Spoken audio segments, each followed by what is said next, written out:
Hello lovelies, welcome to RudrasWorld. ఈరోజు రసగుల్లలు ఎలా చేసుకోవాలో, ఎలా చేసుకుంటే పర్ఫెక్ట్గా వస్తాయో ఈ వీడియోలో చూపిస్తాను. ఎంత స్పాంజీగా ఉన్నాయి చూడండి. అట్లా పట్టుకుంటే విరిగిపోయేలా ఉన్నాయి. చూసారు ఎంత స్పాంజీగా ఉన్నాయంటే సూపర్ ఉన్నాయి. ఎప్పుడెప్పుడు తిందామా అని ఉందండి నాకు.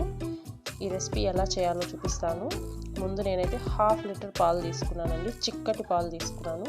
అవి కొంచెం కాగాక అందులో నిమ్మకాయ కానీ వెనిగర్ కానీ వేసుకోండి. నేనైతే నిమ్మకాయ వేసుకుంటున్నాను. 1/2 చెక్క వేసుకుంటున్నాను నేను నిమ్మకాయ. ఇది వేసేయగానే మనకి పాలు విరిగిపోతాయి. పాలు పొయ్యి మీద ఉండాలి, హైలో ఉండాలి. మర్చిపోకండి ఇది టిప్పు. చూసారా, నాకైతే పాలు విరిగిపోయాయి. కర్రీలు అయిన తర్వాత వీటిని మనము వడకట్టుకున్నాము. ఒక బౌల్ తీసుకున్నాను నేను. దాని మీద పల్సగా ఉండే గుడ్డగా ఒకటి తీసుకొని దాంట్లో వడగట్టుకుంటున్నాను.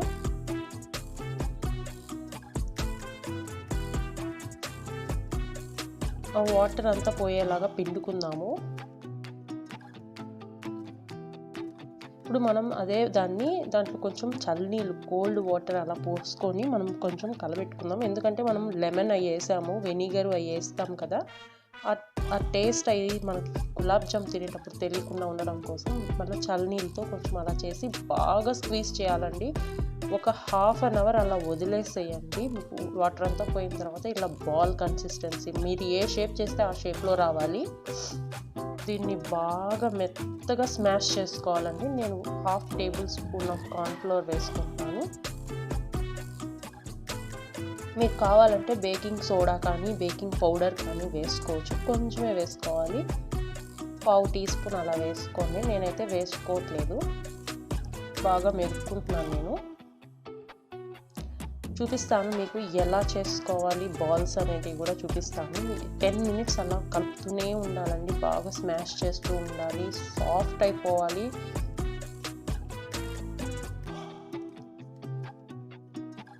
చూసారా, బాల్ అయిపోయింది. అయినా ఇది రెడీ అయినట్టు కాదు. చూపిస్తాను నేను. క్రాక్స్ అనేటివి రాకుండా రావాలి. ఫస్ట్ నేను స్మాల్ సైజ్ తీసుకుంటున్నాను. చిన్నగా చేసుకుంటున్నాను. నేనైతే పెద్దవి చేసుకోవట్లేదు. చూపిస్తాను చూడండి. చూసారా, ఈ సైజులో బాల్ రావాలి. క్రాక్స్ వస్తే మళ్ళా చేసుకుంటున్నాను. నేను బాల్గా చేసుకుంటున్నాను. ఇట్లా బాల్స్ చేసుకొని పక్కన పెట్టుకున్నాను నేను వీటిని. ఇప్పుడు ఒక ప్యాన్ తీసుకుంటున్నాను. ఆ ప్యాన్లో 1 కప్పు షుగర్ వేసుకుంటున్నాను. 1 కప్పుకి 4 కప్స్ ఆఫ్ వాటర్ తీసుకోండి. ఇవి బాగా బుడగలు బాగా వచ్చి బాగా కాగే వరకు మనం అలా వెయిట్ చేయాలి. బాగా వేడిగా ఉండాలి, హై ఫ్లేమ్లో ఉండాలి. మర్చిపోకండి ఇది మాత్రం.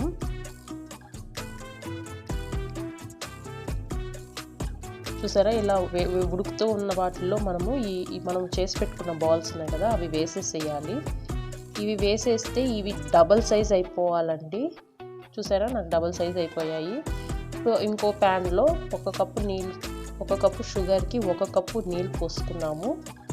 బాగా కలుపుకున్నాము. థిక్ కన్సిస్టెన్సీలో రావాలి. మనకి మరీ గట్టి పాకంలాగా అలా అవ్వకూడదు. సేమ్ ఎలా మనకి షుగర్ పాకం ఎలా ఉండాలో అలా ఉండాలి. స్టింగ్ కన్సిస్టెన్సీలో ఉండాలి. చూసారా, జీరా కన్సిస్టెన్సీలో ఉండాలి. ఈ బాల్స్లో అలా వేస్తున్నప్పుడు ఆ బాల్స్ తేలుతూ ఉన్నాయి, భలే తేలుతూ ఉన్నాయి. చూసారా ఎంత స్పాంజీగా ఉన్నాయంటే ఎప్పుడెప్పుడు తిందామా అని ఉందండి నాకైతే. స్పాంజీగా ఉన్నాయి. ఇట్లా పట్టుకుంటే విరిగిపోతా ఉన్నాయి. మీరు మీ ఇంట్లో ఇవి ట్రై చేసి మీకు ఎలా వచ్చిందో కింద కామెంట్ పెట్టండి. నా ఛానల్ సబ్స్క్రైబ్ చేసుకోకపోతే సబ్స్క్రైబ్ చేసుకోండి. Thank you so much for watching my channel.